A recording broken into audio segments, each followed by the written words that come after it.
యేసయ్య మతం మార్చడానికి ఈ లోకానికి రాలేదు. యేసయ్య ఇలా చర్చిలు కట్టి అందరినీ చర్చిలోకి పంపించడానికి ఈ లోకానికి రాలేదు. యేసయ్య ఈ లోకానికి వచ్చింది నువ్వు నేను మన యొక్క జీవితంలో మనం పెంచి పోషిస్తున్న పాపాన్ని కడిగి వేయబడానికి వచ్చాడు. హల్లెలూయా. ఆ పాపము నీలో ఉంచే ఈరోజు ఆ పాపపు క్రియలను ఆయన వదిలించి పంపించబోతున్నాడు. నమ్మండి, ఆయన ఈ లోకానికి వచ్చింది చనిపోవడానికే. హల్లెలూయా. నీ కోసం నా కోసము చనిపోవడానికి వచ్చిన ఆ పొత్తిళ్లలో బిడ్డ ఈరోజు యేసేపు మరియ ద్వారా నీకు మాట చెబుతూ ఉన్నాడు. ఈ ప్రపంచంలో ఏదై ఉన్నా ఆయన నీ దగ్గరికి రాడేమో గాని నీతిమంతుడై ఉంటే వస్తాడు. హల్లెలూయా. నీ జీవితంలో నీతి, నీ జాబులో నీతి, నీ మాటల్లో నీతి, నీ క్రియల్లో నీతి, నీ కుటుంబంలో నీతి, నీతిమంతుడిగా నువ్వు బ్రతికితే ఆయన నీ దగ్గరికి రాబోతున్నాడు, వస్తాడు. ఇక పెట్టుకో, భర్తగా భార్యగా కుటుంబంగా దేవుణ్ణి చేర్చుకుంటే నీ కుటుంబము ఆశీర్వదించబడుతుంది. నీ బిడ్డలు శక్తివంతంగా ఉంటారు. నీ కుటుంబము ఎవరి ముందు తలదించుకోదు. నీ కుటుంబము ఎవరి ముందు తలగదు. నీ కుటుంబం ఎక్కడ ఓడిపోదు. నీ కుటుంబము ప్రతి చోట గెలుస్తూనే ఉంటుంది. హల్లెలూయా. గెలుస్తూనే ఉంటుంది.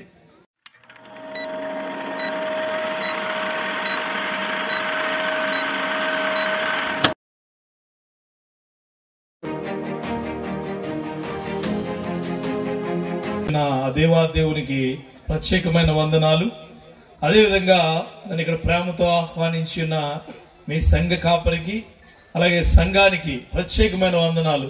అలాగే పైన కూర్చుని ఉన్న సేవక సమూహానికి ప్రత్యేకమైన వందనాలు. Praise the lord. హ్యాపీ. నువ్వు ఏ మతమైనా అవనివ్వండి, నువ్వు ఏ క్యాస్ట్ అయినా అవనివ్వండి, నువ్వు ఏ కలర్ అయినా అవనివ్వండి, నువ్వు ఎలాంటి వాడు అయినా అవనివ్వండి, నువ్వు పచ్చిగా పాడైపోయినాడు అవనివ్వండి, దేవుడు నీ ఎడల గొప్ప కృప చూపబోతున్నాడు. హల్లెలూయా. నమ్మితే చాలు అవన్నీ మీరు తీసుకెళ్లబోతున్నారు. నమ్మితే చాలు. హలో, నీకే ఈ మాట, నీకే ఖచ్చితంగా. నువ్వు నమ్మితే శక్తివంతమైన క్రియలు నీ కుటుంబంలో చూడబోతున్నావు. శక్తివంతమైన క్రియలు. 2023 అధికారులు రావచ్చు, రాజకీయ నాయకులుగా ఉండి రావచ్చు, సేవకులుగా ఉండి రావచ్చు, విశ్వాసిగా ఉండి రావచ్చు, రోగిగా ఉండి రావచ్చు, పాపం చేసి ఉండి రావచ్చు, పాప ప్రక్షాళన నుంచి విడిపించాలని వచ్చుండొచ్చు. వీళ్ళందరికీ క్రీస్తు నేడు పుట్టెను. హల్లెలూయా. ఆయన్ని మీరు మీ హృదయంలో తీసుకుని వెళ్దురుగాక. హల్లెలూయా. సర్వసాధారణంగా ప్రతి మనిషి బాగా ఆనందపడేది, బాగా సంతోషపడేది ఎప్పుడంటే తనకు నచ్చిన విషయాన్ని తను తీసుకెళ్తున్నప్పుడు, తనకు నచ్చిన విషయాన్ని. ఫర్ ఎగ్జాంపుల్, మీరు ఏదైనా షాపింగ్ మాల్కి వెళ్ళారనుకోండి, వెళ్తే మీకు నచ్చిన కలర్, నచ్చిన చీర దొరికింది అనుకోండి, అది గమ్మునెళ్ళి పట్టేసుకుని అది ఎంత కాస్తైనా ఏమైనా వాడితో బేరమాడైనా సరే అది తెచ్చుకుని అది తీసుకుని వెళ్తారు. అదొక ఆనందం. అలాగే బాగా చదువుకున్న వాళ్ళు ఉన్నారనుకోండి, వారి యొక్క చదువులో నచ్చిన మార్కులు వస్తే వారికి అది ఒక ఆనందం. అలాగే మీ యొక్క జీవితాల్లో ఏదైతే మీకు నచ్చుతూ ఉంటుందో ఆ నచ్చింది మీకు వస్తే చాలా ఆనందం. ఇక్కడ బెత్లెహేమ్ అనే నగరంలో యేసుక్రీస్తు వారు అక్కడ ఆ ఏరియాలో పుట్టి ఉన్నాడు. పుట్టి ఉన్న తర్వాత మనం కొంతమంది మనుషుల్ని అక్కడ చూస్తే మనకి 1, 2, 3, 4, 5 చాలా మంది వస్తారు. వారిలో మనం కొంతమందిని చూసి వారు ఏం కనుగొన్నారు, వారు ఏమి ఆయన దగ్గర నుంచి తెలుసుకుని వెళ్ళారు అన్నది చూద్దాం. వారిలో ఖచ్చితంగా నువ్వు ఎవరో ఒకరు అయి ఉంటావు ఇవాళ. హల్లెలూయా. ముందుగా యేసుక్రీస్తు వారు రావడానికి అద్దె గర్భం కలిగిన తల్లి, అద్దెగా సాకబడిన తండ్రి. అంటే ఆయన పేరు యేసేపు, ఈవిడ పేరు మరియా. ముందుగా వీళ్ళిద్దరు. రెండవదిగా అక్కడ అడ్డు తగిలే వ్యక్తి ఒకడు ఉన్నాడు. అడ్డు తగులుతూ ఉంటాడు అస్మాను. ఆయన ఎవరైంటారు? హేరోదు. రెండవదిగా హేరోదు అంటే యేసేపు మరియా యేసుక్రీస్తు వారిని వారి కుమారుని కనుగొంటే హేరోదు తన అడ్డుపడతాడనే వ్యక్తిని కనుగొన్నాడు. హల్లెలూయా. అలాగే మూడవది, ఎంతో దూరంలో ప్రయాసపడి వస్తున్న మూడవ వ్యక్తులు ఎవరు? జ్ఞానులు. జ్ఞానులు జ్ఞానులు తమ జ్ఞానాన్ని వదిలేసి లోకరక్షకుడుగా పుట్టి ఉన్నాడనే జ్ఞానాన్ని వెతుక్కోవడానికి వచ్చి ఉన్నారు. హల్లెలూయా. నాలుగవదిగా అనామకులు, ఏమీ తెలియని ప్రజలు లాంటి వ్యక్తులు ఉన్నారు అక్కడ. వారు గొల్లలు. ఆ గొల్లలు వాళ్ళకు రక్షణ లేదని రక్షణ కనుగొనడానికి వచ్చి ఉన్నారు. ఈ రోజున ఇక్కడికి వచ్చిన వారు ఏదో ఒకటి కనుగొని వెళ్తారు. హల్లెలూయా. లేకపోతే నీ పాపపు క్రియలను వదిలేసి కొత్త క్రియను కనుగొని వెళ్ళబోతున్నావు. హల్లెలూయా. దేవుడు శక్తివంతంగా మనతో అస్తమాను మాట్లాడిస్తాడు, కానీ మార్పు చెందడానికి ఒకసారి మాట్లాడిస్తాడు. హల్లెలూయా. అది ఈ క్రిస్మస్ యొక్క వర్తమానమేమో నువ్వు గమనించుకో. ఆ క్రియలు నీ జీవితంలో మొలుచునుగాక. నువ్వు అనుకోవచ్చు, నేను క్రిస్టియన్ కాదే, నాకు దేవుడు తెలియదే, నాకు బైబిల్ తెలియదే, నాకు బైబిల్లో వాక్యాలు తెలియదే. అయినా ఆయన మాట చాలు నీ జీవితాన్ని మార్చడానికి. ఆయన మాట చాలు నీ జీవితాన్ని లేవనెత్తడానికి. ఆయన మాట ఒకటి చాలు నీ జీవితం, పడిపోయిన నీ జీవితాన్ని మరలా లేవనెత్తడానికి. క్రిస్మస్ అనగా కేక్ కటింగ్ కాదు, క్రిస్మస్ అనగా భోజనాలు కాదు, క్రిస్మస్ అనగా మనం వేసుకునే కొత్త బట్టలు కాదు, క్రిస్మస్ అనగా మన జీవితాల్లో జరుపుకుంటున్న చాలా చాలా చాలా క్రియలు కాదు. క్రిస్మస్ అనగా ఒక మనిషి దుఃఖకరమైన జీవితాన్ని సంతోషకరంగా మార్చుకోవడం. ఆ వర్తమానం నీకు ఈ రోజున నీ హృదయానికి అతుక్కోబోతూ ఉంది. నమ్మండి, ఆయన నీ జీవితాన్ని మార్చగలడు. ఆయన నీ జీవితాన్ని, నీ పాత రోత జీవితాన్ని ఈ రోజున మార్చి నడిపించబోతూ ఉన్నాడు. హల్లెలూయా. పడిపోయిన కుటుంబాలను కట్టబోతూ ఉన్నాడు. కట్టిన కుటుంబాలను దృఢపరచబోతూ ఉన్నాడు. యేసు నిజరక్షకుడు అని తెలుసుకునే కుటుంబాలు ఆయన ఆరాధించేలాగా చేయబోతూ ఉన్నాడు. నమ్మండి, ఆయన నీ జీవితంలో గొప్ప కార్యము చేయబోతూ ఉన్నాడు. హల్లెలూయా. హల్లెలూయా. మొట్టమొదటిగా మరియా యేసేపు కొడుకును కనుక్కున్నారు. ఏం కొనుక్కున్నారు? ఆయన యేసుక్రీస్తు వారిని కనుగొనడానికి వాళ్ళు చాలా కష్టపడ్డారు. చాలా శ్రమలు వాళ్ళ ఎదురున్నాయి, చాలా ఇబ్బందులు ఎదురున్నాయి, చాలా క్రియలు వాళ్ళు అధిగమనించి ఎవరిని కనుగొన్నారు? యేసుని కనుగొన్నారు. Hallelujah. How do you find out Jesus Christ in your life అంటే ఈ యేసేపు మరియా నీకు సాదృశ్యంగా ఉండాలి. యేసేపు మరియా నీ జీవితంలో ఒక సాదృశ్యంగా చూస్తే నీ జీవితంలో యేసుక్రీస్తు వారిని కనుగొంటావు. నీ కుటుంబంలో యేసుక్రీస్తు వారిని కనుగొంటావు. నీ యొక్క ఆలోచనలో యేసుక్రీస్తు వారిని కనుగొంటావు. నీకుండే పనిలో యేసుక్రీస్తు వారిని కనుగొంటావు. హల్లెలూయా. యేసయ్య మతం మార్చడానికి ఈ లోకానికి రాలేదు. యేసయ్య ఇలా చర్చిలు కట్టి అందరినీ చర్చిలోకి పంపించడానికి ఈ లోకానికి రాలేదు. యేసయ్య ఈ లోకానికి వచ్చింది నువ్వు నేను మన యొక్క జీవితంలో మనం పెంచి పోషిస్తున్న పాపాన్ని కడిగి వేయబడడానికి వచ్చాడు. హల్లెలూయా. ఆ పాపము నీలో ఉంచే ఈరోజు ఆ పాపపు క్రియలను ఆయన వదిలించి పంపించబోతున్నాడు. నమ్మండి, ఆయన ఈ లోకానికి వచ్చింది చనిపోవడానికే. హల్లెలూయా. నీ కోసం నా కోసము చనిపోవడానికి వచ్చిన ఆ పొత్తిళ్లలో బిడ్డ ఈరోజు యేసేపు మరియ ద్వారా నీకు మాట చెబుతూ ఉన్నాడు. యాజ్ యూజువల్ గా వచ్చే నీ దగ్గరికి యేసుక్రీస్తు వారు యాజ్ యూజువల్ గా రారు. యేసేపు ఒక వజ్రకి పనివాడు. యేసేపు చాలా సాధారణ వ్యక్తి. యేసేపు చాలా తక్కువగా చూడబడుతున్న వ్యక్తి. కానీ యేసేపు నీతిమంతుడై ఉన్నాడు. హల్లెలూయా. ఈరోజు నీ డబ్బు బట్టి, ఈరోజు నీ ఇల్లు బట్టి, ఈరోజు నువ్వు ఉండే స్థాయిని బట్టి, ఈరోజు నువ్వు ఉండే పరిస్థితిని బట్టి, ఈరోజు అయ్యో నాకు ఏమీ లేవే అనుకున్న దాన్ని బట్టి ఆలోచిస్తున్నామేమో. Praise the lord. నీలాంటి వాడే కావాలి ఆయనకి. హల్లెలూయా. నీలాంటి వ్యక్తి యొక్క నీ క్రియల్లోనే ఆయన ఉండబోతూ ఉన్నాడు. నమ్మండి, ఆయన నీలాంటి వ్యక్తి యొక్క క్రియల్లో ఉండబోతున్నాడు. నువ్వు ఈ ప్రపంచంలో ఏదై ఉన్నా ఆయన నీ దగ్గరికి రాడేమో గాని నీతిమంతుడై ఉంటే వస్తాడు. హల్లెలూయా. నీ జీవితంలో నీతి, నీ జాబులో నీతి, నీ మాటల్లో నీతి, నీ క్రియల్లో నీతి, నీ కుటుంబంలో నీతి, నీతిమంతుడిగా నువ్వు బ్రతికితే ఆయన నీ దగ్గరికి రాబోతున్నాడు, వస్తాడు. ఇక మరియా ఉన్నారు. మరియా ఎలాంటి వ్యక్తి అండి? మరియా ఎలాంటి వ్యక్తి? మరియా చాలా చిన్న మనసు కలిగిన వ్యక్తి, చాలా శక్తివంతమైన వ్యక్తి ఏమి కాదు, చాలా శక్తిహీనురాలు. కానీ దేవదూత మరియ దగ్గరకు వచ్చి అన్న మాట ఏంటో తెలుసా? దయాప్రాప్తురాలా, నీకు శుభము.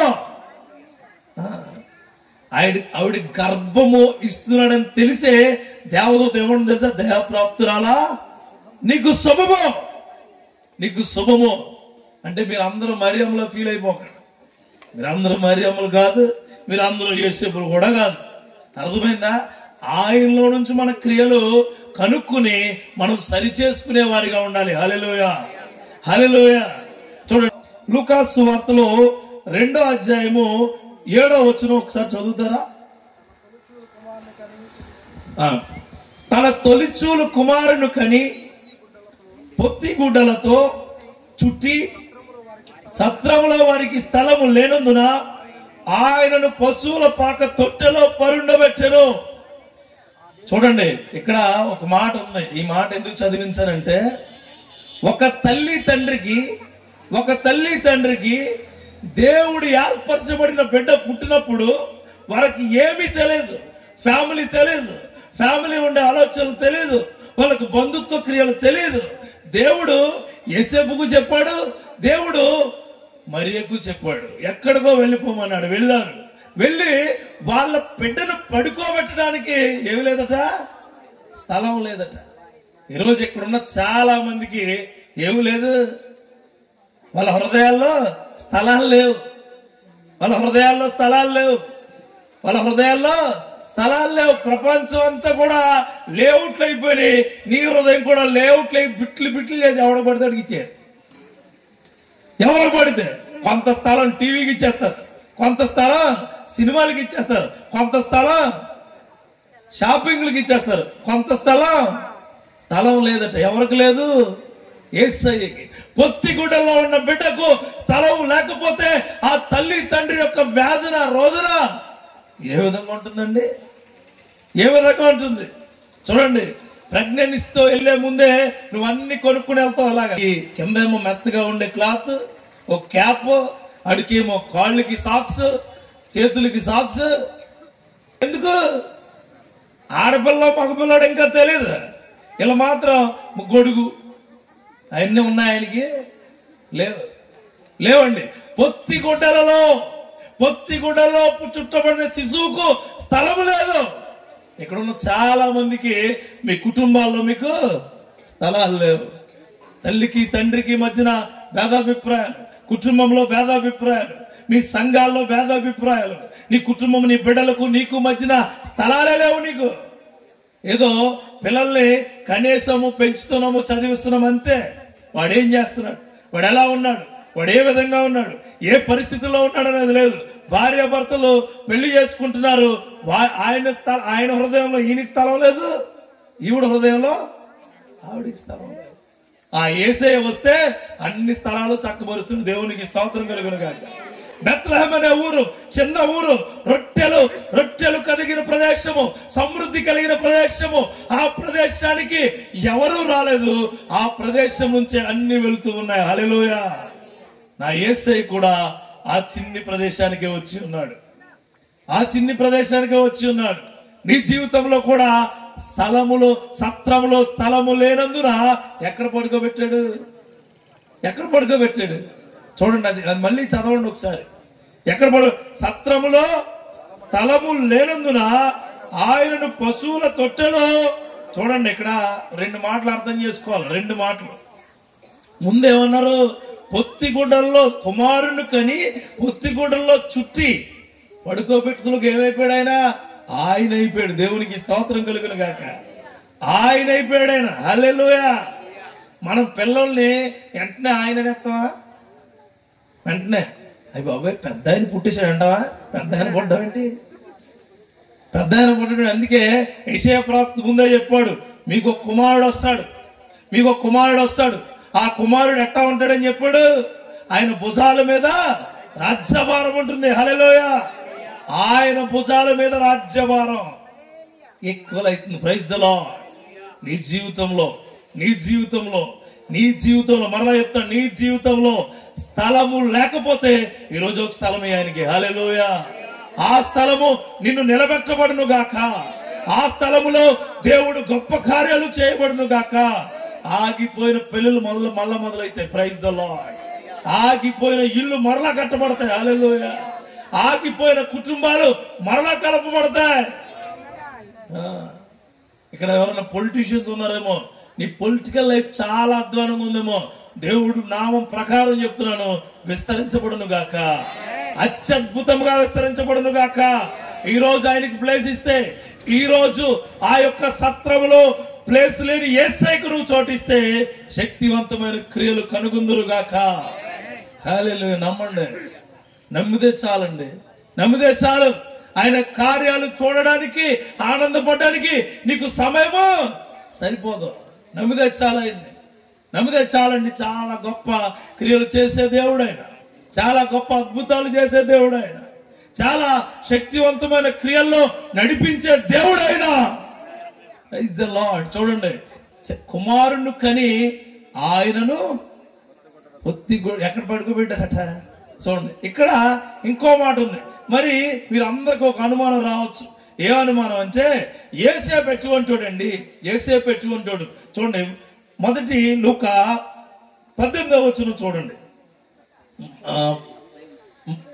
లేదు, మొదటి లూకా 26వ వచనం చూడండి. 26వ వచనం. 6వ నెలలో గబ్రియేలు దేవదూత గలిలయలో నజరేతు ఊరిలో దావీదు వంశస్థుడైన యేసేపు అనే ఒక పురుషునకు ప్రదానం చేయబడిన కన్యక యొద్దకు దేవుని చేత పంపబడిన. ఎవరి చేత పంపించారట? ఎవరి చేత అండి?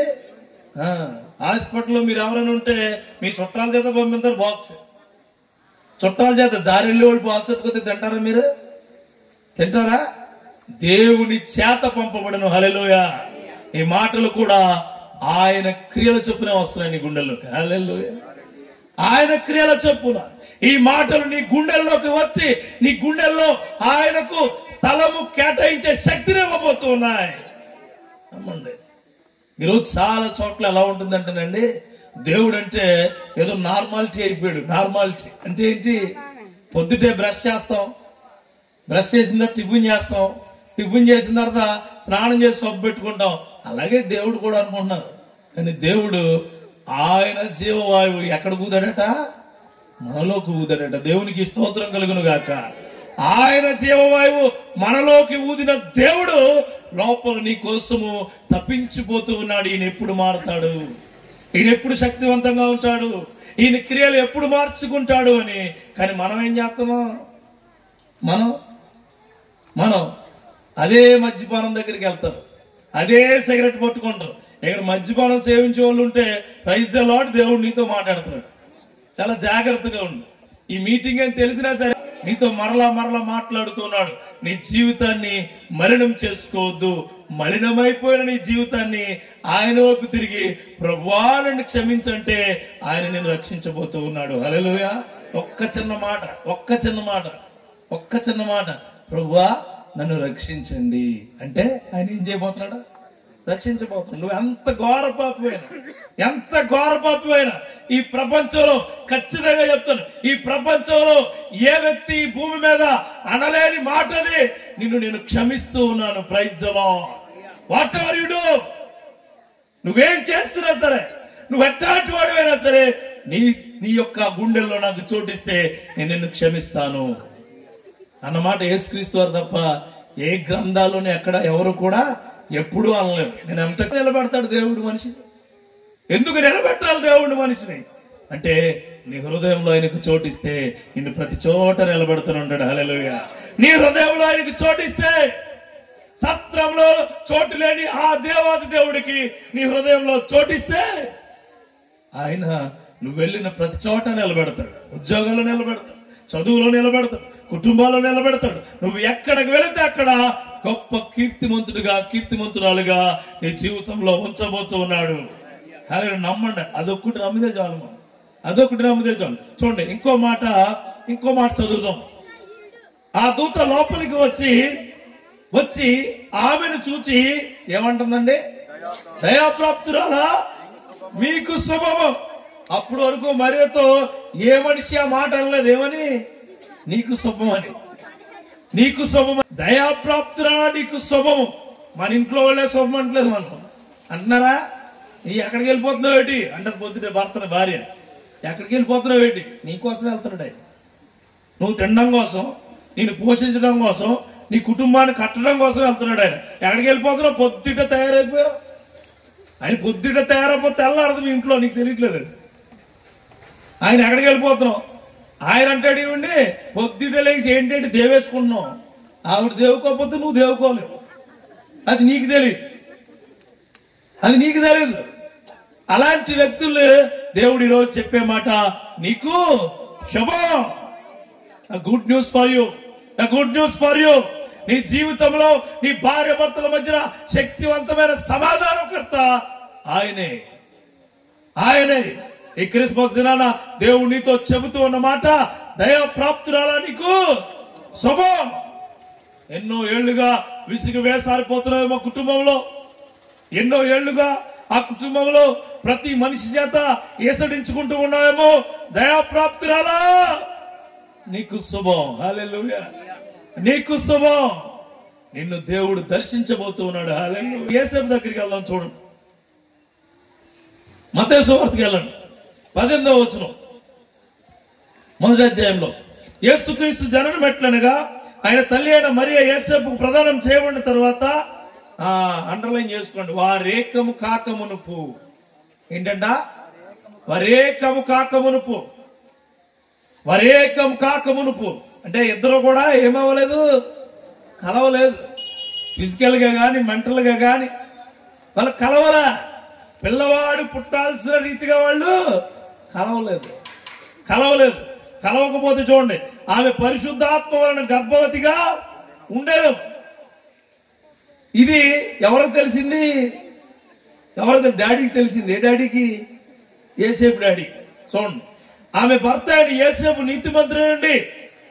నీతిమంతుడై ఉండి వాళ్ళు దయాప్రాప్తురాలా నీకు శుభం.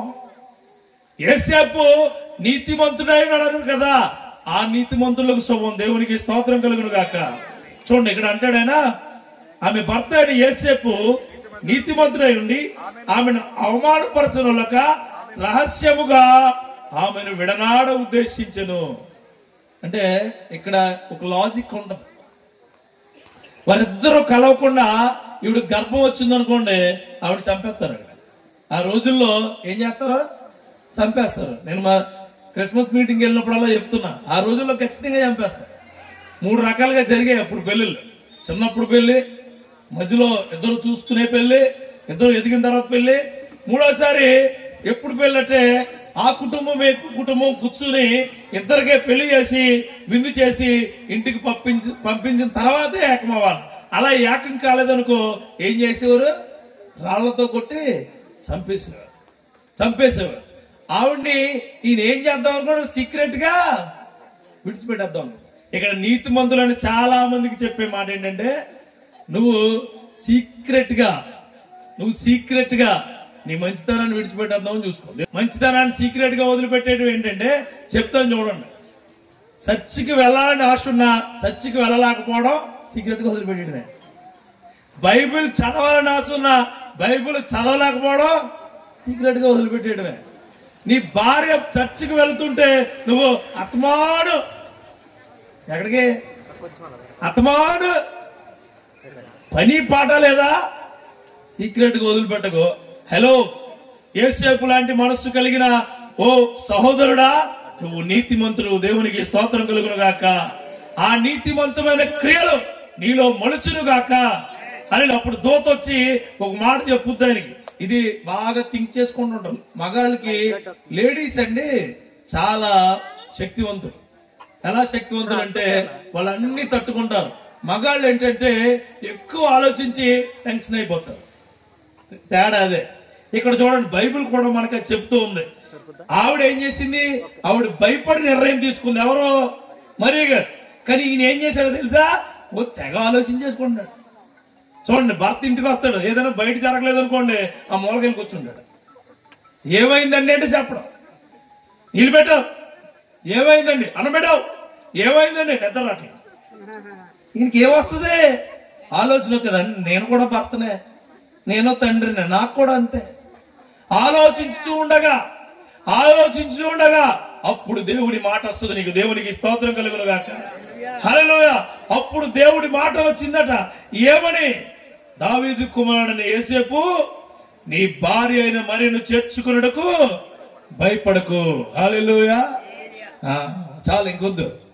మరియను చేర్చుకోవడానికి భయపడొద్దని ఎవరు చెప్పారు? దేవుడి మాట కదా. మరియకు నువ్వు పరిశుద్ధాత్మలను గర్భం వస్తుందని ఎవరు చెప్పారు కదా.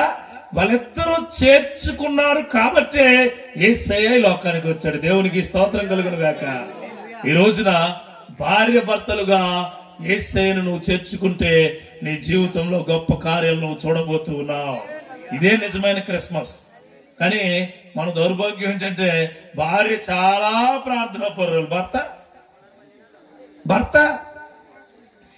బాగా ప్రార్థన పరులు అని బయట తిరుగుతాడంతే.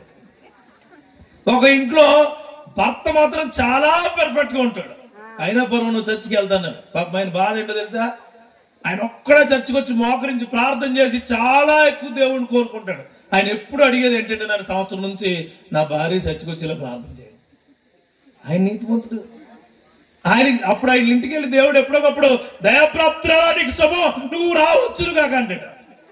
ఈ రోజున ఇక్కడ కూర్చున్న వాళ్ళు చాలా మంది అలాగంటారు. మీ భర్త పక్కన ఉండే చెప్పండి, ఏమంటే మీకోసమే మాట్లాడుతున్నారు. దేవునికి స్తోత్రం కలుగును గాక. హల్లెలూయా. చెప్తూ ఉన్న మాట సరిగా నీ గుండెల్లోని ఉంచుకుని దేవుణ్ణి మహిమపరుచుకుందువు గాక. గుర్తుపెట్టుకో, భర్తగా భార్యగా కుటుంబంగా దేవుణ్ణి చేర్చుకుంటే నీ కుటుంబము ఆశీర్వదించబడుతుంది. నీ బిడ్డలు శక్తివంతంగా ఉంటారు. నీ కుటుంబము ఎవరి ముందు తలదించుకోదు. నీ కుటుంబము ఎవరి ముందు తలగదు. నీ కుటుంబం ఎక్కడా ఓడిపోదు. నీ కుటుంబము ప్రతి చోట గెలుస్తూనే ఉంటుంది. హల్లెలూయా. గెలుస్తూనే ఉంటుంది. చూడండి, పెళ్లి చేసుకునే వరకు ఇద్దరు చాలా బాగుంటారు. చర్చిలో అమ్మాయి బాగుంటది, అబ్బాయి బాగుంటారు. పెళ్లి అయిన తర్వాత హనీమూన్ పోవడమే పోవడం. అక్కడ దేవుడిని వచ్చేది. నెక్స్ట్ వచ్చిన తర్వాత మళ్ళీ అక్కడికి రారు, చర్చికి రారు, బైబుల్ స్టడీ ఉండదు, పైరులో పాట పాడదు, ఏమీ ఉండదు. వీళ్ళిద్దరు ఆలోచనలు ఏంటంటే, మేము బాగా సంపాదించుకుంటున్నాం, బాగా డబ్బులు ఉన్నాయి మా దగ్గర, మాకు లోటు ఏంటి? నేనేమంటాను తెలుసా? నీ రక్తం బాగున్నప్పుడు అన్ని బాగుంటాయి, నీ కంటి చూపు బాగున్నప్పుడు అన్ని బాగుంటాయి, నీ నరాలు గట్టిగా ఉన్నప్పుడు అన్ని బాగుంటాయి, నీ కాలు నడక బాగున్నప్పుడు అన్ని బాగుంటాయి, నీ మాట బాగున్నప్పుడు అన్నీ బాగుంటాయి. ఒక రోజు వస్తుంది నీ రక్తంలో వేడి తగ్గుద్ది, ఒక రోజు వస్తుంది నీ ఎముకల్లో వేడి తగ్గుద్ది, ఒక రోజు వస్తుంది నీ జీవితంలో చీకటి అలుముకుంటది. అప్పుడు లైట్ వేసేవాడు కూడా ఉన్నాడు. అందుకే ఆ యేసయ్య ఈ లోకానికి వెలుగుగా వచ్చి ఉన్నాడు. హల్లెలూయా. ఆ యేసయ్యను నువ్వు పట్టుకుంటే నీ చీకట్లు వెలిగించేది ఆయన, నీ నరాల్ని దృఢపరిచేది ఆయన, నీ కుటుంబాన్ని కట్టేది ఆయనే. హల్లెలూయా.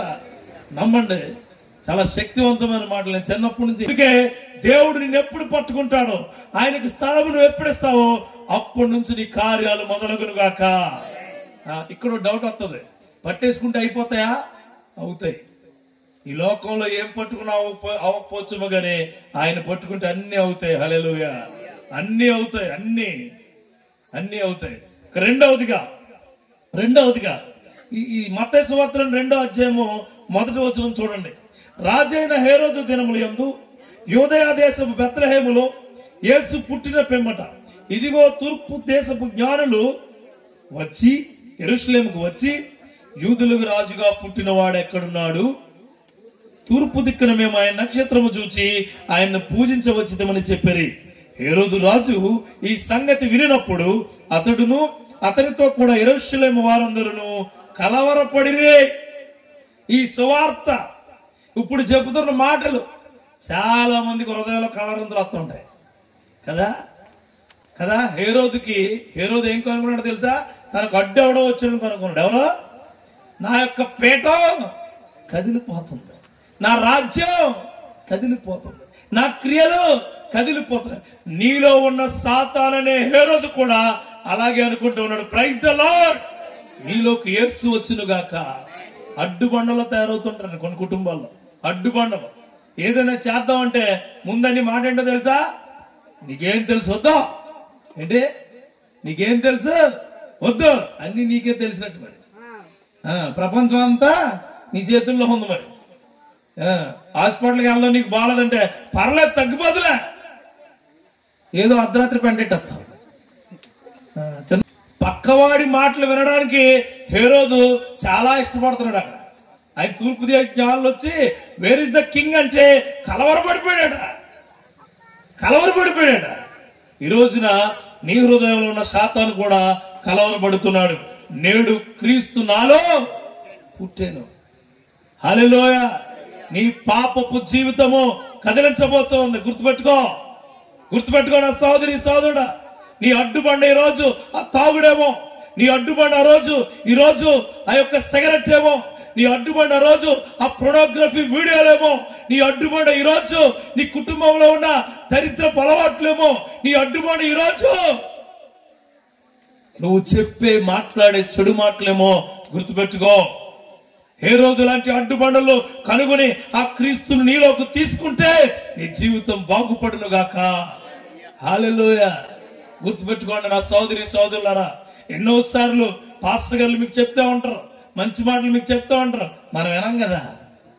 మన యొక్క జన్మహక్కు ఏంటి ఎవడు చెప్పునా వినం. నా మనస్సాక్షిని బట్టి వెళ్తారంట. బాబాయ్ ఇంకో మనసు ఒక సాక్ష్యం లోపల ఏముంది? మనస్సాక్షి అట. మనస్సాక్షి ఏంటి? మనస్సాక్షి ముందు తాగమంటదా? మనస్సాక్షి సిగరెట్ కాల్చమంటదా? మనస్సాక్షి భార్యను కొట్టమంటదా? మనస్సాక్షి పిల్లలు వదిలేయమంటదా? మనస్సాక్షి నువ్వు కష్టపడిందంతా పట్టుకెళ్ళి చిల్లర కూడా ధరించమంటదా? ఏం చేస్తుంది మనస్సాక్షి? హెచ్చరిస్తూ ఉంటది నిన్ను. మీకు తెలుసా? బ్రెయిన్ చెయ్యమంటది, హృదయం ఆగమంటది. సైకలాజికల్ థింగ్ అది. బ్రెయిన్ ఏమంటది? చేసే అంటది, హృదయం ఆగమంటది. ఎందుకంటే ఆ హృదయంలో క్రీస్తు ఉండును గాక. హల్లెలూయా. ఆ హృదయంలో పరిశుద్ధాత్మ దేవుడు నిద్రించి నిన్ను మేలుకొలుపుతూ నిన్ను నడిపించును గాక. హల్లెలూయా. చూడండి అక్కడ ఉన్న వాళ్ళు చూడండి. హేరోదు కలవరపడ్డాడట. హేరోదు చుట్టూ ఉన్న జనాంగం కూడా కలవరపడిందంట. అలాంటి కలవరపడే మనుషులు ఇక్కడ ఉన్నారేమో చూసుకోండి. అలాంటి చూడండి, కొన్ని కుటుంబాలు కలిసి ఉంటే కొంతమందికి ఏమవుదో గెట్టదు. వాళ్ళు అర్జెంట్గా గిన్నె వాళ్ళ కుటుంబం, లేకపోతే నిద్రలేదు. ప్రతిరోజు టార్గెట్ ఎవరి మీదే? వాళ్ళ మీదే. వాళ్ళ ఇంట్లో స్టార్ ఎట్టుకుంటే నీకు ఇష్టం ఉండదు, వాళ్ళ ఇంట్లో లైటింగ్ ఎట్టుకుంటే నీకు ఇష్టం ఉండదు, వాళ్ళ బట్టలు కొట్టుకుంటే నీకు ఇష్టం ఉండదు, వాళ్ళ ఇంట్లో ఏం చేసినా నీకు ఇష్టం ఉండదు. అందుకే నీ ఇంట్లో ఏం చేసుకోలేకపోతున్నావు. యేసుక్రీస్తు వారు ఏం చెప్తారు? నిన్ను వలే నీ పొరుగు వారిని ప్రేమించు అంటారు. కానీ నువ్వేం చేస్తున్నావు? అద్దంలో చూసుకుని నా పొరుగుడు ఈడే, ఎవడో అద్దం ముందుకు వెళ్తారు, ఇలా వెళ్ళి నా పొరుగుడు ఈడే, ఈ నేను బాగా ప్రేమిస్తున్నాను. ఎవరినే? పెళ్లికి ముందు ఐ లవ్ అంటాడు, పెళ్లి అయిపోయిన తర్వాత ఐ హేట్ అంటాడంట. ఎవరు నవ్వుతున్నారు చూడండి అందరూ. ఇలా అందరికీ తెలుసు. పెళ్లికి ముందు ఐ లవ్ యూ, పెళ్లి అయిన తర్వాత ఐ హేట్ యు. అలా అనకుండా ఉండును గాక. హల్లెలూయా. ఈ రోజుల్లో బాంధవ్యాలు కూడా చాలా అడ్డుబండ్లు అయిపోయినాయి. బాంధవ్యాలు చాలా దారుణంగా తయారైనాయి. చాలా దారుణంగా తయారైనాయి. అసలు ఎంత దారుణం అంటే నిన్న మొన్న పేపర్లో చూశాను. ఇద్దరికి పెళ్లి అయిందంట. 7 రోజులు అయిందంట. సినిమాకి వెళ్ళొస్తూ గొడవ అయిందని దేంట్లో దూకేశారు, చచ్చిపోయారు ఇద్దరు. అలా బాధ ఏంటో అర్థం కాదు. సినిమా హీరో ఇతనికి ఇష్టమా ఆవిడకి ఇష్టమో తెలియదు. మరి అసలు ఏంటో బాధ? ఆ 7 రోజుల్లో ఏమైపోయింది? 7 రోజుల్లో అంటే హేరోదు లాంటి మనస్తత్వము, హేరోదు లాంటి ఆలోచనలు ఉన్న కుటుంబాలు అలానే ఉంటాయి. మార్చబడాలి, మంచి వైపు వెళ్ళాలా. క్రీస్తు అంటే మంచి, క్రీస్తు అంటే మార్గం, క్రీస్తు అంటే వెలుగు, క్రీస్తు అంటే సత్యం, క్రీస్తు అంటే నిలబడడం, క్రీస్తు అంటే నిలబెట్టడం, క్రీస్తు అంటే అందరినీ సమానంగా చూసి హక్కు కలిగి ఉండడం. దేవునికి స్తోత్రం కలుగునుగా. ఆ క్రియలు మనలో మొలుచును గాక. ఆ క్రియలు ఖచ్చితంగా మనలో. హేరోదు అనుకుంటున్నాడు నేనే కింగ్, నాకెవడు ఎదురు లేదు, నాకెవరు లేరు అని జ్ఞానులను కూడా డైవర్ట్ చేద్దామని చూసి జ్ఞానులు డైవర్ట్ చేద్దామంటే చూడండి, ఆయన అంటే మంచి, క్రీస్తు అంటే మార్గం, క్రీస్తు అంటే వెలుగు, క్రీస్తు అంటే సత్యం, క్రీస్తు అంటే నిలబడడం, క్రీస్తు అంటే నిలబెట్టడం, క్రీస్తు అంటే అందరినీ సమానంగా చూసి హక్కు కలిగి ఉండడం. దేవునికి స్తోత్రం కలుగునుగా. ఆ క్రియలు మనలో మొలుచును గాక. ఆ క్రియలు ఖచ్చితంగా మనలో. హేరోదు అనుకుంటున్నాడు, నేనే కింగ్, నాకెవడు ఎదురు లేదు, నాకెవరు లేరు అని జ్ఞానులను కూడా డైవర్ట్ చేద్దామని చూసి జ్ఞానులు డైవర్ట్ చేద్దామంటే చూడండి, ఆయన అంటే మంచి, క్రీస్తు అంటే మార్గం, క్రీస్తు అంటే వెలుగు, క్రీస్తు అంటే సత్యం, క్రీస్తు అంటే నిలబడడం, క్రీస్తు అంటే నిలబెట్టడం, క్రీస్తు అంటే అందరినీ సమానంగా చూసి హక్కు కలిగి ఉండడం. దేవునికి స్తోత్రం కలుగునుగా. ఆ క్రియలు మనలో మొలుచును గాక. ఆ క్రియలు ఖచ్చితంగా మనలో. హేరోదు అనుకుంటున్నాడు, నేనే కింగ్, నాకెవడు ఎదురు లేదు, నాకెవరు లేరు అని జ్ఞానులను కూడా డైవర్ట్ చేద్దామని చూసి జ్ఞానులు డైవర్ట్ చేద్దామంటే చూడండి, ఆయన అంటాడు మరలా 8వ వచనం చూడండి, మీరు వెళ్ళి ఆ శిశువు విషయమై జాగ్రత్తగా విచారించి తెలుసుకొనగానే నేను వచ్చి ఆయనను పూజించినట్లు నాకు వర్తమానం తండ్రిని చెప్పి వారిని బెత్లెహేముకు పంపాను. మనోడు కూడా డిసైడ్ అయ్యాడు, ఏమని అవతల వ్యక్తిని మార్చేద్దామని చూస్తారు కొంతమంది. అంటే ఈడు ఒకటి ఇష్టపడతాడు లోపల, వాడి ఇష్టాల ప్రకారం అవతల ఎవరు మార్చేస్తారు, అవతల వాడు మార్చేస్తారు వారి ఇష్టాల ప్రకారం. వీడికి వంకాయ కూర అంటే పడదు, ఈ వంకాయ కోసం బోర్డు కథ చెప్తాడు ఎందుకు ఇష్టపడదు అని. వీడికి సినిమాలు అంటే పడదు, ఏం చెప్తాడు తెలుసా, అరే నువ్వు సినిమా చూడవసలు వచ్చి కూర్చుంటే చాలు. వాడి హేరోదు, జాగ్రత్త, వాడి హేరోదు, జాగ్రత్తగా ఉండు. నీలావుగా ఉంటాడు, నీతో పాటుగానే ఉంటాడు, నీ మాటల్లో కలుపుతూ ఉంటాడు, నిన్ను యామరుస్తూ ఉంటాడు, నిన్ను రాంగ్ రూట్ లోకి తీసుకెళ్తూ ఉంటుంటాడు, నిన్ను ఇబ్బందికరమైన పరిస్థితిలోకి పడేశాడు, వెళ్ళిపోతాడు. అలాంటి కార్యాల నుంచి దేవుడు నిన్ను విడిపించును గాక. అలాంటి మనుషులు దేవుడు మార్చును గాక. గుర్తుపెట్టుకోండి నా సోదరి సోదరుడా, ఆయన టార్గెట్ ఏంటి, ఆ పిల్లోడిని చంపేద్దామని. కానీ ఏమన్నాడు తెలుసు, చుట్టుపక్కలతో ఏమంటున్నాడు, నేను కూడా వచ్చి మీకులాగానే బంగారము సామ్రాణిని మూలమును తెచ్చి పూజిస్తాను అంటున్నాడు. ఎంత దారుణమో చూడండి. చాలా మంది క్రైస్తవులు ఉంటున్నారండి, నేను కూడా చర్చికి వెళ్తానండి, నేను కూడా బైబుల్ చదువుతానండి, నేను కూడా ప్రార్థన చేస్తానండి, నేను కూడా పెంచికించి ఏడతానండి. ఎందుకు ఎడతావు చెయ్యి.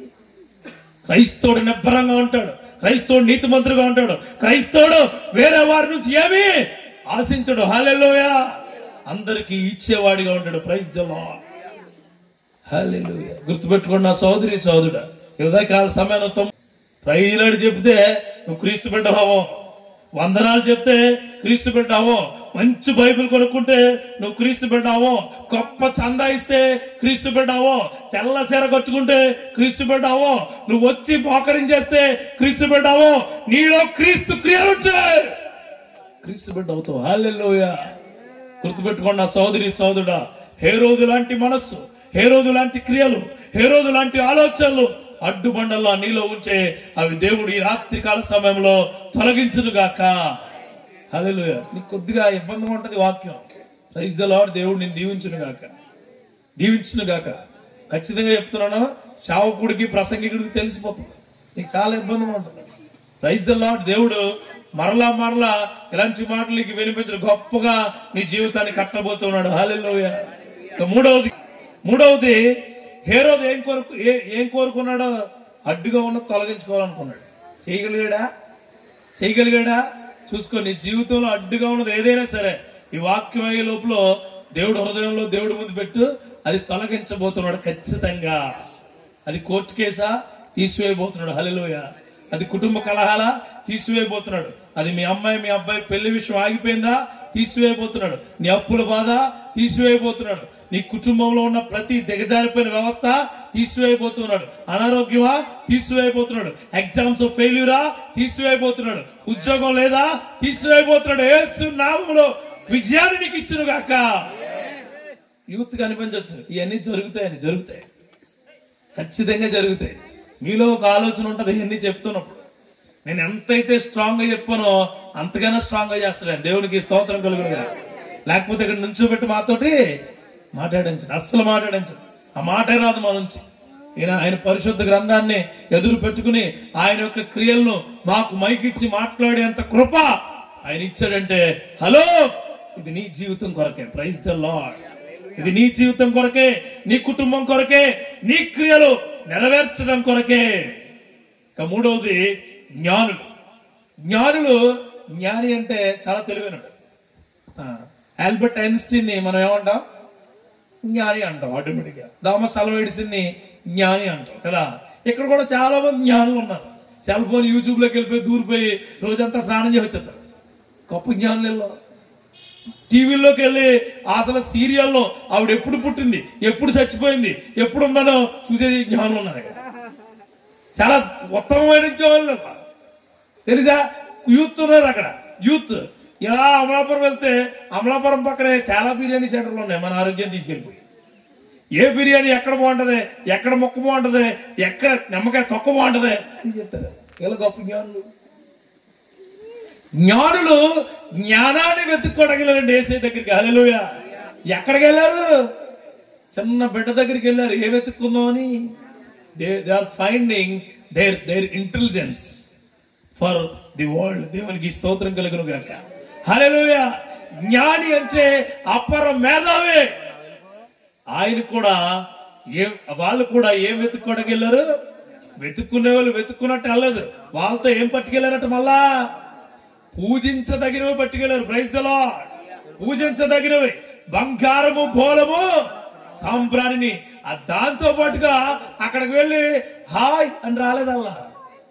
మరియమ్మ గారికి ఇచ్చి, మరియమ్మా ఇదిగో బంగారం వేసుకో, సాంబ్రాణి వేసుకో, బోలం ఇదిగో సమర్పించాం, బాయ్ అని వచ్చారా?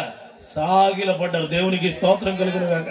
ప్రతి జ్ఞాని, ఈ ప్రపంచంలో జ్ఞానం అనుకున్న ప్రతి ఒక్కరూ ఆయనకు మాత్రమే సాగిలపడాలి. హల్లెలూయా. కనుగొనే వ్యక్తిగా నువ్వు ఉంటే ఈ రోజున నీ జీవితంలో ఆయనకు మాత్రమే సాగిలపడే కృపను ఇచ్చునుగాక.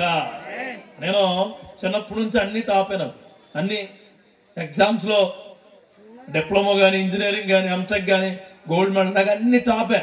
క్లాస్ చెప్పినా నేను టాప్ గా చెప్పేవాడు కదా. నేను ఎవడికే తలంచేవాడిని కాదు. కానీ నాలాంటోడు కూడా ఆయన ముందు మోకరిల్లాడు. దేవునికి స్తోత్రం కలుగును. ఎందుకు తెలుసా? ఆయన దగ్గర అన్ని ఉంటాయి. Praise the lord.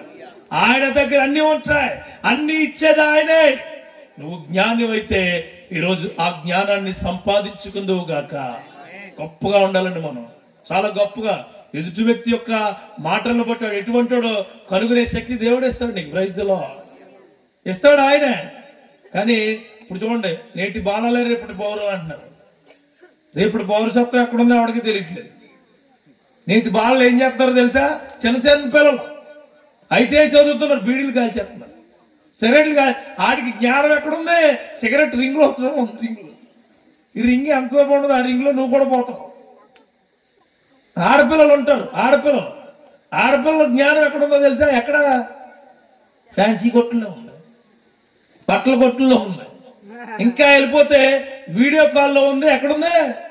ఫేస్బుక్ లో ఉంది, ఇంకా ఇన్స్టాగ్రామ్ లో ఉంది.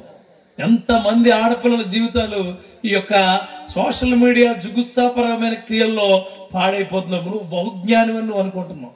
జాగ్రత్త. నిజమైన జ్ఞాని యేసయ్య వైపు చూస్తాడు. హల్లెలూయా. నిజమైన జ్ఞాని ఆయనకే ప్రార్థిస్తాడు. నిజమైన జ్ఞాని ఆయనకే మోకరిల్లుతాడు. నిజమైన జ్ఞాని ఆయన యొక్క ప్రసన్నతను కోరుకుంటూ ఉంటాడు. హల్లెలూయా. ప్రసన్నత. Praise the lord. ఈ సంఘాన్ని గాని, ఈ సేవకులు గాని, ఇక్కడ ఉన్న వాళ్ళు గాని నేను మనస్ఫూర్తిగా అభినందిస్తున్నాను. ఎందుకో తెలుసా? చాలా మంది యూత్ ఉన్నారు ఇక్కడ. Praise the lord. చాలా మంది. చూడండి ఎంతమంది యూత్ చూస్తున్నారు. వాళ్ళు ఎందుకు చూస్తారు? కిరణ్ కుమార్ గారు ఎందుకు చూస్తున్నారు తెలుసా? నా జీవితంలో నాకు సంబంధించే మాట ఏదో ఒకటి వస్తుందేమో, నేను అది పట్టుకుని నేను నా జీవితాన్ని ముందుకు వెళ్ళగలుగుతానేమో. దేవునికి స్తోత్రం కలుగును గాక. హల్లెలూయా. హల్లెలూయా. చూడండి, ఇక్కడ జ్ఞాని కోసం ఇంకొక మాట చెప్పి నేను ఇంకో మాటను చెప్పనా? ముగించాను. చెప్పాలండి, చెప్తానండి. చూడండి, జ్ఞాని అయ్యగారు చెప్పనమ్మా. Praise the Lord. హల్లెలూయా. అంటే మీరు వద్దంటే చెప్పరనుకోండి. చూడండి, మత్తయి సువార్తలో ఈ జ్ఞాని ఒకే మాట చదువుదాం. 16వ వచనం చదవండి ఒకసారి. మొదటి అధ్యాయంలో, మొదటి కాదు 2వ అధ్యాయంలో 16. ఆ జ్ఞానులు చదవండి. హేరోదు గ్రహించి బహు ఆగ్రహము తెచ్చుకుని తాను జ్ఞానుల వలన వివరముగా తెలుసుకునే కాలమును బట్టి బెత్లెహేములను దాని సకల ప్రాంతంలో 2 సంవత్సరాల మొదలుకుని తక్కువ వయసు గలవారు మగపిల్లలందరినీ వధించారు. ఈ జ్ఞానులు మంచి మార్గాన్ని కనుక్కుని ఇంక పైన ఇంకో మాట ఉంటది. ఏమంటదంటే, ఎక్కడంటే చూడండి, పైన కొద్ది ముందుకెళ్తే 12వ వచనంలో, తరువాత హేరోదు నొద్దకు వెళ్ళవద్దని స్వప్నమందు దేవుని చేత బోధింపబడిన వారై వారు మరి యొక్క మార్గమున ఎక్కడికి వెళ్ళిపోయారు? ఆ తూర్పు దేశానికి మరలా వెళ్ళిపోయారు. నిజంగా జ్ఞానం అయితే నీ పాపపు క్రియల్లో మరలా వెళ్ళం. నేను ఇంకో మాట మీకు బలంగా చెప్తాను. యూత్ ఉన్నారు ఇక్కడ, అందరూ ఉన్నారు. పాపం చేస్తారు, ఎవరైనా చేస్తారు. పాపం చేయకుండా ఎవరు ఉండలేరు. అలాగే దానికి ఎగ్జాంపుల్ చెప్తాను. బయట బేబచ్చు అని వర్షం వస్తుంది, నీకు రెయిన్ కోట్ ఉంది, క్యాప్ ఉంది, గొడుగు ఉంది, కారు ఉంది, అన్నీ ఉన్నాయి, సూపర్. అసలు నీ మీద ఒక చుక్క కూడా పడదా, చాలా గొప్పగా ఉన్నావు. నువ్వు ఇంట్లోకి వచ్చి రెయిన్ కోట్ తీసి ముందన్నా చొక్కాడదు నీ మీద. పాపం. నువ్వు ఎంత పర్ఫెక్ట్ గా ఉన్నా నిన్నేమంటుకుంటది? మనం పాపంలోనే పుట్టాం, పాపంలోనే పెరుగుతూ ఉన్నాం. ఆ పాప ప్రాయశ్చిత్తమే దేవుణ్ణి అడుగుతూ ఉన్నాం. దేవునికి స్తోత్రం కలుగును గాక. ఆ పాపం నుంచి విడిపించాలి. ఆ పాపంలో నువ్వు యవ్వన కాలంలో ఉన్నప్పుడు ఎన్ని పాపాలని చేస్తారు, ఎన్ని పాపాలని చేస్తావు, ఎంత దారుణమైన పరిస్థితులు. కానీ ఒక రోజు వస్తుంది, ఆ ఒక రోజు నువ్వు ఖచ్చితంగా మారుతావు. మళ్ళీ చెప్తున్నా, ఖచ్చితంగా మారుతావు నువ్వు. హల్లెలూయా. ఆ రోజు దేవుడికి 1 2 3 4 5 6 ఇన్ఫినిటీ వరకు నీ పాపాలని చెప్పాలి. చెప్తావా? అప్పుడు చెప్పకుండా ఉండాలంటే నీ మార్గాన్ని నువ్వు మార్చుకో. హల్లెలూయా. నీ మార్గాన్ని మార్చుకునే శక్తి ఆ దేవుడు నీకు శక్తివంతంగా ఇచ్చునుగాక. Praise the lord. చివరగా గొల్లలు. ఈ గొల్లల కోసం 2వ అధ్యాయము లూకాసు వార్త 2వ అధ్యాయము 11వ వచనం. 11 ఆడ కొంతమంది గొర్రెలు కాపలు గొర్రెలు మేపుకుంటూ ఉంటారు. అక్కడ గొప్ప వెలుగు వస్తుంది. ఆ వెలుగు తీయకండి, నేను చెప్పేస్తాను, నా వైపు చూడండి చాలు. చూసి చెప్పేసి ప్రార్థనలో ఏకీభవించండి. ఇది అంతసేపు చెప్పాలి. ఓకే, చూస్తారు, అది చూసి భయపడతారు. దూత అంటదే, భయపడకండి, ఇదిగో మీ అందరికీ కలగబో మహా సంతోషకరమైన సువర్తమానమును నేను మీకు చెప్తున్నాను అని ఒక మాట అంటది. ఆ మాట చదవండి. ఏంటో తెలుసా? దావీదు పట్టణమందు నేడు మీ కొరకు రక్షకుడు మీ కొరకు పుట్టి ఉన్నాడు. హల్లెలూయా. గొల్లలు ఎవరిని కనుక్కున్నారు? రక్షకుడిని కనుక్కున్నారు. Praise the Lord. గొల్లలు అంటే అసలు వాళ్ళు చాలా అనామకులు అంటే నువ్వు అంటే వాళ్ళు ఏమీ తెలియని వాళ్ళు. They don't know literature, they don't know how to survive their life. అంటే వాళ్ళ జీవితాలు ఎలా సర్వైవ్ చేసుకోవాలో వాళ్ళకి తెలియదు. వాళ్ళకి ఏం తెలుసు? గొర్రెలు ఎన్ని ఉన్నాయి, ఆ గొర్రెలు ఎలా కాపాడుకోవాలి, ఆ గొర్రెలు ఎలాగా రక్షించుకోవాలి, ఇవే తెలుసు వాళ్ళకి. కానీ వారి కోసము దూత ద్వారా దేవుడు పంపించిన వర్తమానం ఏంటి? నీ కొరకు ఎవరు పుట్టి ఉన్నారు? రక్షకుడు. అంటే నేను రక్షించేవాడు అక్కడ ఉన్నాడు, ఆయన నీ కొరకే పుట్టి ఉన్నాడు. దేవునికి స్తోత్రం కలుగునుగా. ఈ రోజున ఇక్కడ వచ్చిన వారందరికీ ఆస్తి ఉండొచ్చు, అంతస్తు ఉండొచ్చు, గొప్పవాడు అయి ఉండొచ్చు, తెలివి గలవాడు అయి ఉండొచ్చు, చదువు ఉండొచ్చు, కారు ఉండొచ్చు, బైక్ ఉండొచ్చు, కుటుంబం ఉండొచ్చు, ఎవరైనా ఉండొచ్చు. దేవుడు నీకు చెబుతున్న సువర్తమానము, నేడు మీ కొరకు రక్షకుడు పుట్టి ఉన్నాడు. అది నువ్వు కనుక్కుంటే నీ జీవితం, నీ కుటుంబం, నీ సంఘము ప్రతిదీ మార్చబడును గాక, ప్రతి క్రియలు మార్చబడును గాక. ఇంకో మాట చెప్తున్నాను, రోజు అందరూ అన్ని కనుగొన్నారు, మరి మీరేం కనుగొన్నారు? ఇది నా ప్రశ్న. అందరూ ఏం కనుగొన్నారు? యేసేపు మరియా ఏం కనుగొన్నారు? బిడ్డను కనుగొన్నారు. హేరోదు ఏం కనుగొన్నారు? తనకు అడ్డెవడ ఉన్నాడని కనుగొన్నారు. జ్ఞానులు ఏం కనుగొన్నారు? వాళ్ళ జ్ఞానాన్ని కనుగొన్నారు. దేవునికి స్తోత్రం కలుగును గాక. గొల్లలు ఏం కనుగొన్నారు? రక్షకుడు కనుగొన్నారు. మీరేం కనుగొన్నారు? మీ జీవితంలో అడ్డుకున్నాయని కనుగొన్నారా? కనుగొని ప్రతిసారి కనుగొంటూ ఉండాలి. మన జీవితం ఏంటి, మన గమనం ఏంటి, మన పయనం ఏంటి, మనం చనిపోయిన తర్వాత మన పయనం ఎలా ఉంటుంది, మనకు జీవం ఇచ్చేవాడేవాడు, మనకు మంచి చెప్పేవాడేవాడు, మన కుటుంబాన్ని లేవనెత్తేవాడేవాడు. మనం పాపం చేస్తే మనల్ని హెచ్చరించేవాడు ఎవడనేది కనుగొన్న ప్రతి వ్యక్తి ఈ లోకంలో గొప్ప వ్యక్తిగా ఉంటాడు. హల్లెలూయా. ఆ వ్యక్తిగా నిన్ను ఆ దేవుడు మహాకృపతో తయారు చేయునుగాక. హల్లెలూయా. హల్లెలూయా.